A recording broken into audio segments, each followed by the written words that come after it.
Halo semuanya, kita sering banget kan dengar berita soal utang luar negeri Indonesia, dan biasanya ada embel-embel kalimat tetap terjaga.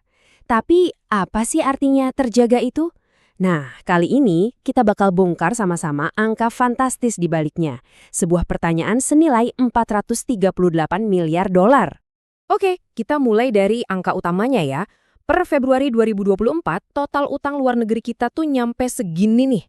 Hampir 438 miliar dolar Amerika. Gede banget ya. Menurut Bank Indonesia sih posisinya tetap terjaga. Tapi yang menarik, angka ini tuh sebenarnya tumbuh 2,5% dibanding tahun lalu. Jadi walaupun katanya terjaga, utangnya nambah loh. Nah, ini dia pertanyaan intinya. Apakah ini semacam bom waktu yang lagi kita diamin aja? Buat jawab itu, kita nggak bisa cuma lihat angka gedenya doang. Kita harus bedah lebih dalam. Siapa aja yang utang, seberapa cepat utangnya nambah, dan yang paling penting, seberapa besar risikonya. Pertama-tama, yuk kita lurusin satu persepsi dulu. Kalau dengar kata utang luar negeri, pasti banyak yang mikir, ini semua utang pemerintah.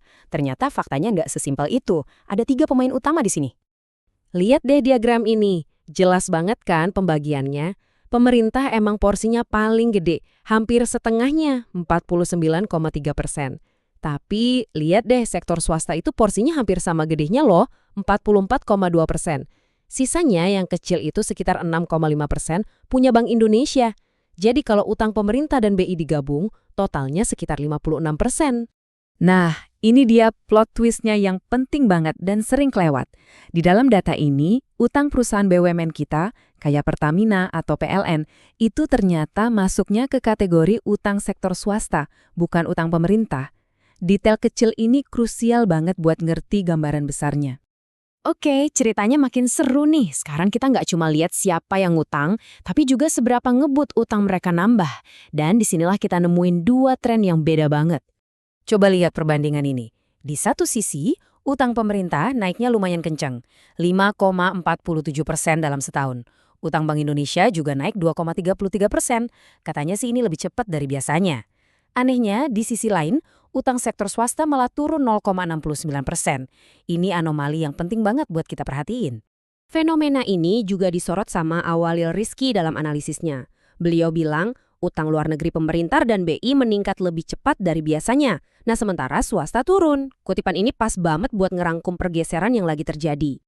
Oke, kita udah tahu siapa yang utangnya nambah paling cepat.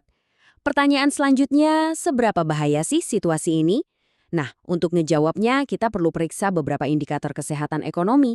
Anggap aja kita lagi jadi dokter yang periksa tanda vital pasien. Indikator pertama namanya rasio utang terhadap PDB. Gampangnya gini, ini tuh ngebandingin total utang luar negeri sama ukuran ekonomi negara kita. Biar gampang bayanginnya, ini tuh mirip kayak ngebandingin total utang pribadi kamu sama semua penghasilan kamu dalam setahun. Dari sini kita bisa lihat kemampuan negara buat bayar utangnya. Nah, rasio utang kita sekarang ada di angka 29,85%. Kabar baiknya, angka ini lumayan stabil, bahkan lebih rendah dari tahun-tahun sebelumnya. Tapi, ada tapinya, angka ini masih sedikit di atas ambang batas internasional yang disarankan, yaitu sekitar 25%. Lanjut ke indikator vital kedua, yaitu Debt Service Ratio, atau disingkat DSR.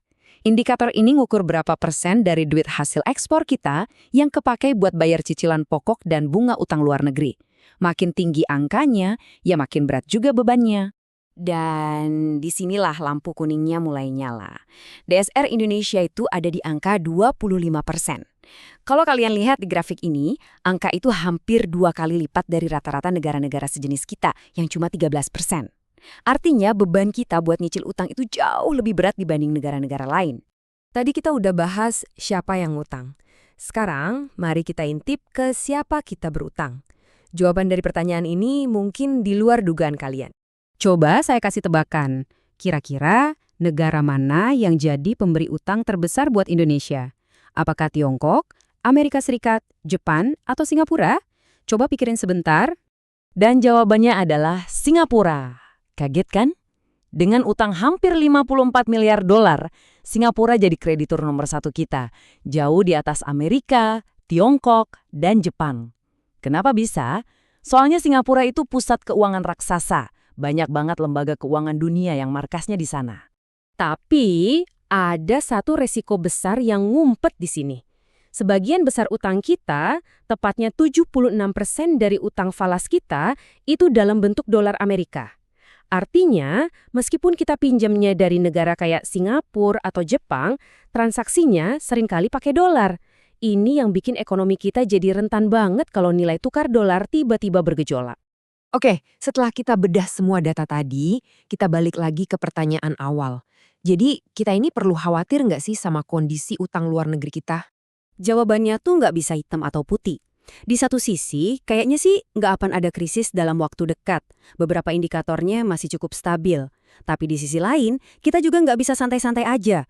Beban pembayaran kita ini berat dan ceritanya lebih rumit dari sekedar terjaga. Justru cerita utangannya adalah utang pemerintah dan bank sentral yang tumbuhnya makin kencang. Dan risiko terbesarnya yaitu tadi, ketergantungan kita yang luar biasa tinggi sama dolar Amerika. Ini menyisakan satu pertanyaan besar buat kita pikirkan ke depannya. Dengan tren sektor swasta yang terus mengurangi utangnya, apakah ini berarti tekanan pada pinjaman pemerintah akan terus membesar? Dan yang lebih krusial lagi, apa arti dari semua ini buat masa depan ekonomi Indonesia? Terima kasih sudah menyimak analisis kali ini.